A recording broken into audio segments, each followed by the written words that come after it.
የክርስቶስ ቤተሰቦች በጌታዬ በኢየሱስ ክርስቶስ ፍጹም ሰላም የአክብሮት ሰላምታዬን እያቀረብኩላችሁ ካለፈው ቁጥር 2 የቀጠለውን የመጨረሻውን ክፍል ቁጥር 3 ትምህርታችንን ዛሬ እንደ እግዚአብሔር ቅዱስ ፈቃድ ለመደምደም እንሞክራለን። እንግዲህ ቁጥር 3ን ስናይ ሌላው ስለ እምነት የሚያስተምረን የትምህርታችን ርዕስ እምነት ከመስማት ነው በሚል ነውና ወደ ሮሜ ሰዎች ምዕራፍ 10 ቁጥር 17 ላይ ያለውን መሰረት አድርገን ነው የምንማማርበት። ከቅዱስ ወንጌል የምናየው የጠሜዎስ ልጅ በርጠሜዎስ በኢየሱስ ክርስቶስ ላይ የነበረውን እምነት ጌታችን ሕዝቡን እያጋፋው ከኢያሪኮ ሲወጣ የሰዎችን ጩኸት ሰምቶ ይህ የምሰማው ሁከት ምንድን ነው በማለት የተለያዩ ሰዎችን በጠየቃቸው ጊዜ የናዝሬቱ ኢየሱስ የተባለው በመጣ ጊዜ የተከሰተ ጩኸት ነው ሲሉት የተገኘ እምነትና የመዳን ምስጢር ነው። ስለ ናዝሬቱ ኢየሱስ የጠሜዎስ ልጅ በርጠሜዎስ አስቀድሞ የሰማው ነገር ነበር። አሁን በተግባር ደግሞ ሲጠይቃቸው ያንኑ ቃል ደገሙለት። ከዚያ ያለውን እንስማ። ከቅዱስ ወንጌል በቅድሚያ ለበረከቱና በረከትም እንድናገኝ በስርዓቱና አንብበው። የቅዱስ ማርቆስ ወንጌልን ምዕራፍ 10 ከቁጥር 46 እስከ 52 ነው የማነበው። የጌታችን መድኃኒታችን ኢየሱስ ክርስቶስ ቅዱስ ወንጌል ሐዋርያውና አገልጋዩ ቅዱስ ማርቆስ እንደጻፈው የማርቆስ ወንጌል ምዕራፍ 10 ከቁጥር 46 እስከ ቁጥር 52 ወደ ኢያሪኮም መጡ። ከደቀ መዛሙርቱና ከብዙ ሕዝብ ጋር ከኢያሪኮ ሲወጣ የጠሜዎስ ልጅ እውሩ በርጠሜዎስ እየለመነ በመንገድ ዳር ተቀምጦ ነበር። የናዝሬቱ ኢየሱስም እንደሆነ በሰማ ጊዜ የዳዊት ልጅ ኢየሱስ ሆይ ማረኝ እያለ ይጮህ ጀመር። ብዙዎችም ዝም እንዲል ገሰጹት። እርሱ ግን የዳዊት ልጅ ሆይ ማረኝ እያለ አብዝቶ ጮኸ። ኢየሱስም ቆመና ጥሩት አለ። እውሩንም አይዞ ተነሳ ይጠራሃል ብለው ጠሩት። እርሱም እየዘለለ ተነሳና ልብሱን ጥሎ ወደ ኢየሱስ መጣ። ኢየሱስም መልሶ ምን ላደርግልህ ትወዳለህ አለው። እውሩም መምህር ሆይ አይ ዘንድ ነው አለው። ኢየሱስም ሂድ እምነትህ አድኖሃል አለው። ወዲያውም አየ፣ በመንገድም ተከተለው። ቃሌ ከሚያልፍ ሰማይና ምድር ቢያልፍ ይቀላል አለ ጌታ ለደቀ መዛሙርቱ። የቅዱስ ወንጌሉ በረከት ይደርብን።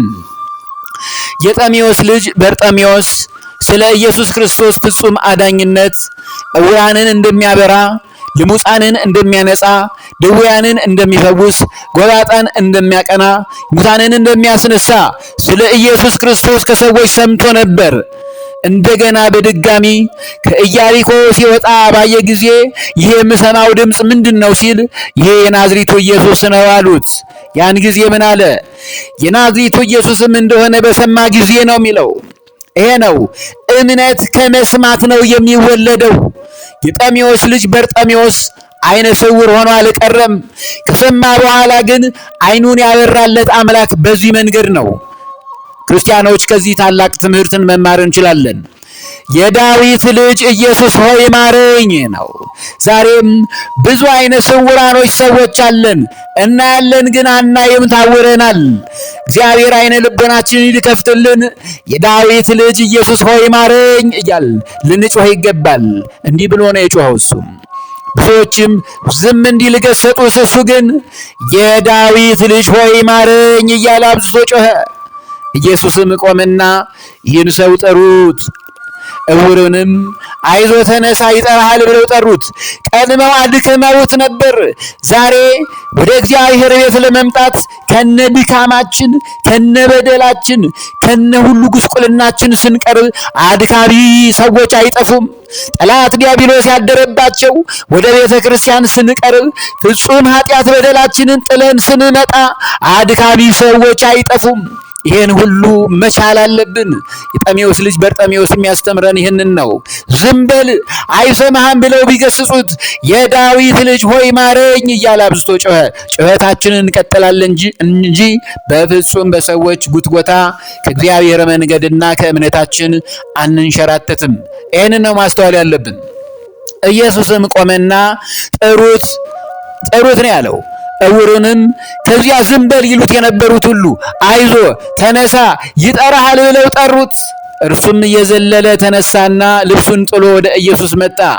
ምን አለው? እግዚአብሔር ክርስቶስ ምን ላደርግልህ ትወዳለህ አለው። ዕውሩም መምህር ሆይ አይ ዘንድ ነው አለው። እኔ አንተን ካየው በኋላ የጎደለኝን ሁሉ አገኛለሁ፣ በመጀመሪያ እኔ ይብራ ነው ያለው። እኔና እናንተ ግን ጸሎት ስናደርግ ምንድነው የምትፈልጉት ብንባል ዩሮ ጌታ ሆይ ዩሮ፣ ዶላር ነው የምንፈልገው ብለን ነው የምንጸልየው። የሚገባውን እንኳንና የሚቀድመውን አናውቅም። ይህ ትውልድ እኔን ጨምሮ በእንደዚህ አይነት ከንቱ መንፈስ ውስጥ ሆነን ነው የምንገኘው። እጅግ ያሳፍራል። ከዚህ ታላቅ ቅዱስ አባት ግን የምንማረው ይሄንን ነው። ኢየሱስም ሂድ እምነትህ አድኖሃል ነው ያለው። ሂጂ እምነትሽ አድኖሻል እንድንባል ወደ ተለያዩ ገዳማት ስንሄድ ጸሎት ጸልየን ሱባኤ ይዘን እግዚአብሔርን ለምነን ሂዶ ድናችኋል የሚለውን ድምፅ ለመስማት በእምነት ወደ እግዚአብሔር መቅረብ አለብን። ወዲያውም አየ በመንገድም ተከተለው ነው የሚለው።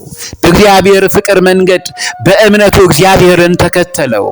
በእግዚአብሔር ፍቅር ውስጥ መኖር እጅግ መልካም ነው።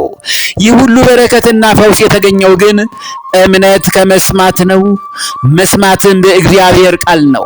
አንድ ቃል ብቻ አሁን የሚሰበከውን ወንጌል መስማት በራሱ የእምነትን መንፈስ ወደ ልብ እንዲገባ ያደርጋል። ማን በትዕግስት ግን እንዲህ አይነቱን ቃል ይስማ? ችግር ነው እኮ ጆሮአቸውን ያሳክካቸዋል ነው። ከእውነት የራቁ ብዙዎች ናቸው ይላል። የዚህ ዓለም የቲክቶኩ ዘፈንና ዳንኬራው ቀልድ ቧልቱ ነው ትውልዱን ስቦት የሚገኘው። እጅግ ያስደነግጣል። ግን በእግዚአብሔር ቃል ውስጥ ግን መኖር እጅግ መልካም ነው። ለስጋም ለመንፈስም ለነፍስም እርካታና ፈውስ የሚያሰጥ ነው። ልብ ያለው ሁሉ ልብ ይበለው። ሌላው ከቅዱስ ወንጌል የምናየው ይህችን ሴት እንግዲህ ጌታ ክርስቶስን ሽቱ የቀባችውን ሴት ነው። ማርቆስ ወንጌል ምዕራፍ 14 ከቁጥር 3 እስከ 9 ላይ ቃል በቃል አነበውና በአጭሩ ይህንንም ለማየት እንሞክራለን። እርሱም በቢታንያ በለምጻሙ በስምዖን ቤት በነበረ ጊዜ በማዕድ ተቀምጦ ሳለ አንዲት ዋጋው እጅግ የከበረ ጥሩ ናርዶስ ሽቱ የመላበት የአልባስጥሮስ ብልቃጥ ይዛ መጣች። ብልቃጡንም ሰብራ በራሱ ላይ አፈሰሰችው። አንዳንዶችም ይህ የሽቱ ጥፋት ለምንድን ነው? ይህ ሽቱ ከ300 ዲናር በሚበልጥ ዋጋ ተሸጦ ለድሆች ሊሰጥ ይቻል ነበርና ብለው በራሳቸው ይቆጡ ነበር። እርሷንም ነቀፏት። ኢየሱስ ግን እንዲህ አለ፣ ተዋት፣ ስለምን ታደክሟታላችሁ? መልካም ሥራ ሰርታለኛለች። ድሆች ሁልጊዜ ከእናንተ ጋር ይኖራሉና ማናቸውም በወደዳችሁት ጊዜ በመልካም ልታደርጉላቸው ትችላላችሁ። እኔ ግን ሁልጊዜ ከእናንተ ጋር አልኖርም። የተቻላትን አደረገች። አስቀድማ ለመቃብሬ ሥጋዬን ቀባችሁ። እውነት እላችኋለሁ ይህ ወንጌል በዓለም ሁሉ በሚሰበክበት በማናቸውም ስፍራ እርሷ ያደረገችው ደግሞ ለእርሷ መታሰቢያው ሊሆን ይነገራል። ከዚያም አንጻር ነው ዛሬም ይኸው እዚህ ደርሷል፣ እየተነገረ ይቀጥላል እስከ ዓለም ፍጻሜ ድረስ። ይህን ክብር ነው የሰጣት። በምን? በእምነት ኃጢአቷን በደሏን ሁሉ ጥላ ተሸክማው እግዚአብሔር ፊት ሄደች። በኃጢአት ምክንያት በዝሙት በበደል የተሰበሰበውን ገንዘቧን ይዛ ውድ የሆነውን ሽቱ ወደ እግዚአብሔር ወደ ክርስቶስ ይዛ እየተሰደበች እየወደቀች እየተጋፋች በለምጻሙ ስምዖን ቤት ውስጥ ወድቃ ይህች ሴት ተገኘች። ስለ ክርስቶስ ግን ይህች ሴት የሰማችው ነገር ነበር። አንድ ባህታዊ የሚመስል በእስራኤል ሀገር የተገኘ እጅግ ታላቅ ሰው አለ የሚለውን ዕለት ዕለት ከተለያዩ ሰዎች ትሰማ ስለነበር ውድ የሆነውን ሽቱ ገዝታ ይህ ሰው ጋር በፍቅር እሄዳለሁ አለች። እንዲህ ነው። ዛሬም በዝሙት፣ በኃጢአት፣ በበደል፣ በጫትና በሺሻ፣ በአሽሽ፣ በተለያየ አይነት ሱስ ተይዛችሁ ያላችሁ ወገኖቼ እግዚአብሔር መሐሪ አምላክ ነውና የልቦናችንን ሽቱ በምግባርና በቅድስና ስብር አድርገነው ኢየሱስ ክርስቶስ ይምረኛል ብለን ወደ ቅድስት ቤተ ክርስቲያን እንቅረብ፣ ወደ ንስሐ እንቅረብ። እግዚአብሔር መሐሪ አምላክ ነው። ከዚያ ጨለማ ሕይወት ይልቅ የብርሃኑን ሕይወት ይባርክልናልና ጥቂቷን እግዚአብሔር ብዙ ያደርጋልና በእምነት በደላችንን ተሸክመን ወደ እግዚአብሔር እንቅረብ። እናቶቼ በተለይ እህቶቼ ተስፋ አትቁረጡ። ይህችን ሴት ፈውሶ የቀደሳት እምነት ከመስማት ነው፣ መስማትም በእግዚአብሔር ቃል ነው። የእግዚአብሔርን ቃል በቤቱ እየተገኛችሁ እየወደቃችሁ እየተነሳችሁ ብቻ እናንተ የእግዚአብሔርን ቃል ስሙ። ያኔ የእግዚአብሔር ፍቅር ወደ ልባችሁ ይገባና ያለፈው ነገር ይበቃል ብሎ እግዚአብሔር በእምነት የእግዚአብሔር ማደሪያ ያደርጋችኋል። ወደ እግዚአብሔር ልትቀርቡ ስትሉ ግን የእናንተን ተግባር የሚያውቁ ጓደኞቻችሁ፣ እህቶቻችሁ የጠሚዎስ ልጅ በርጠሚዎስን እንዳደከሙት ሊያደክሟችሁ ዲያብሎስ በእነሱ ላይ አድሮ ወቀሳ ከሰሳ ሊያመጣባችሁ ይችላል። ጆሮ ዳባ ልበሱ። ለማንም ይሄንን ድምፅ እንዳትሰጡ፣ የማንንም ድምፅ እንዳትሰሙ። ምንም ንግግር ሳይኖራችሁ ከእግዚአብሔር ከአባታችሁ ጋር ተነጋገሩ። እግዚአብሔር በምሕረት ከሁሉ ቀዳሚ ያደርጋችኋልና። ይህቺ ዘማና በበደልና በኃጢአት ውስጥ የኖረችውን ሴት የዳበሰ አምላክ እግዚአብሔር እኛንም ይዳብሰናል። ግን በእምነት ወደ እግዚአብሔር እንቅረብ። እምነት ከመስማት ነው፣ መስማትም በእግዚአብሔር ቃል ነው። የቲክቶክ ላይም ሆነ ዩቱብ ላይ የምንለቀው ፎቶ የዚህችን ታላቅ ሴት ማሳያ በማድረግ ስለሆነ ከዚያም አንጻር ነው፣ ሌላውንም ሁሉ ይወክላል በሚል ታምኖበት ነው። መልካም ካለን ጊዜ አንጻር ቶሎ ቶሎ ሊያው የሐዋርያው ቅዱስ ጳውሎስ መልእክት ወደ ዕብራውያን ምዕራፍ 10 ከቁጥር 14 እስከ 17 ላይ እንግዲህ ያላመኑበትን እንዴት አድርገው ይጠሩታል? በመጀመሪያ እግዚአብሔርን ሳናምንበት እንዴት አድርገን እንጠራዋለን? እግዚአብሔር ክርስቶስን ልናምነው ይገባል። ባልሰሙትስ እንዴት ያምናሉ ነው። ሰው እኮ የሚያምነው ሲሰማ ነው። ያቺ 12 ዓመት ደም ይፈሳት የነበረች ሴት ስለሰማች ነው ያመነችው። መስማት ያስፈልጋል። ስለ ክርስቶስ ነገር በቤተ ክርስቲያን ውስጥ ተገኝቶ ቅድስት ቤተ ክርስቲያን ውስጥ ቁጭ ብሎ ከመምህራን እግር ስር ቁጭ ብሎ የእግዚአብሔርን ቃል መስማት መልካም ነው። በሁሉ አድባራት በውጭም ሀገር በውስጥም ያላችሁ ቅድሚያ ለእግዚአብሔር ቃል ጊዜ ስጡ። ባልሰሙትስ እንዴት ያምናሉ ነው።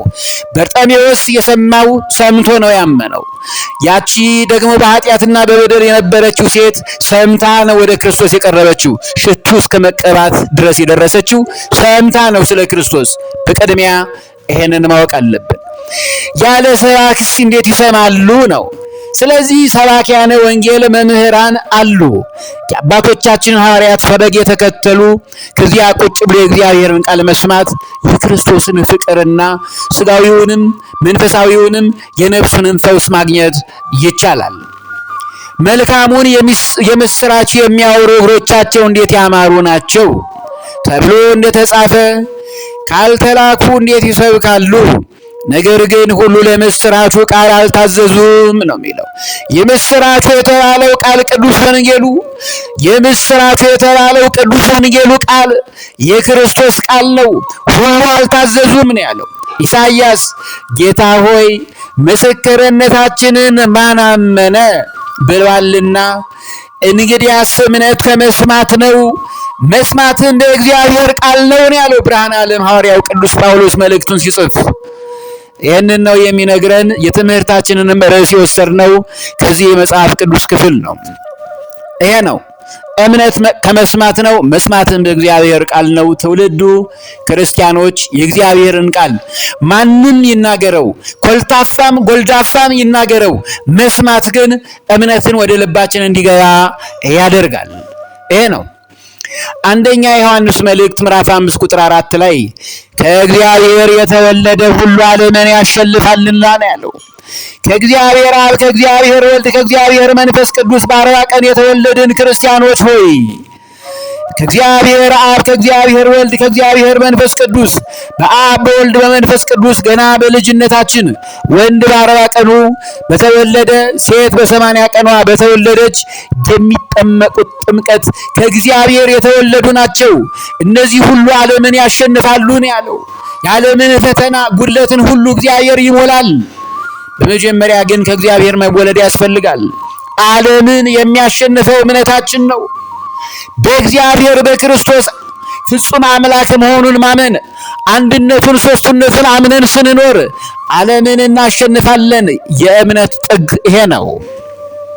ዕብራውያን ምዕራፍ 13 ቁጥር 7 ላይ የእግዚአብሔርን ቃል የተናገሯችሁን ዋኖቻችሁን አስቡ ነው። የእግዚአብሔርን ቃል የተናገሩን አባቶቻችንን ነቢያትን፣ አባቶቻችን ሐዋርያትን፣ ሊቃውንተ ቤተ ክርስቲያንን፣ መምህራነ ወንጌልን፣ ሰባኪያነ ወንጌልን፣ መምህራንን እኒህን ሁሉ ሊቃውንቱን ስሙ። እነዚህ ዋኖቻችሁን አስቡ ነው ያለው። የኑሯቸውን ፍሬ ምግባራቸውን፣ ቅድስናቸውን፣ ሕይወታቸውን፣ ሞገሳቸውን፣ ጸጋቸውን፣ ለእግዚአብሔር ያላቸውን ፍቅር እየተመለከታችሁ በእምነታቸው ምሰሏቸው። አባቶቻችንን ሐዋርያት ልንመስላቸው ይገባል። ይህ እምነት ከመስማት የመጣ ሀብት ነውና የእግዚአብሔርን ቃል የተናገሯችሁን ዋኖቻችሁን አስቡ። የኑሯቸውን ፍሬ እየተመለከታችሁ በእምነታቸው ምሰሏቸው ነው ያለው። አባቶቻችን እግዚአብሔርን በእምነት ብዙ ነገር አድርጎላቸዋል። በእምነት አይተውታል። ስለዚህ ከነሱ ልንማር ይገባል ነው። ይህንን ያስተማረን በእውነት እግዚአብሔር የተመሰገነ ይሁን። እምነት ከመስማት ነው፣ መስማትም በእግዚአብሔር ቃል ነው። ወደ ሮሜ ሰዎች ምዕራፍ 10 ቁጥር 17 ያስተማረን የመከረን ኤልሻዳይ ሁሉን የሚችል አምላክ አምላከ ቅዱሳን ቅዱስ አማኑኤል ለስም አጠራሩ ከዘላለም እስከ ዘላለም ድረስ ክብርና ምስጋና ለእርሱ ይሁን። አሜን። ወስብሐት ለእግዚአብሔር።